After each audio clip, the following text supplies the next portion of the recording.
خضعت إجلالا وتسبيحا له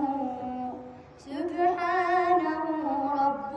عظيم الشان يعلو ولا يعلى وجل علوا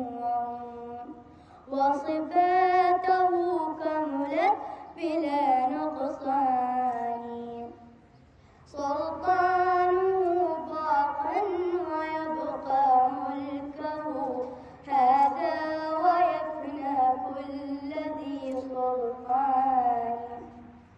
في كل شيء قد تكامل صنعه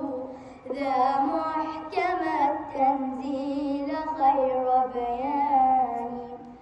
قد عم أرجاء الفضاء بآيه انظر ترى ما لا يصف لساني هذه السماء تزينت بكواكب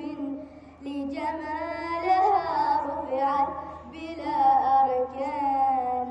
الفكر يا إنسان لو أطلقته متأملا بقدرة الرحمن إن شاء الله إننا نستعجب.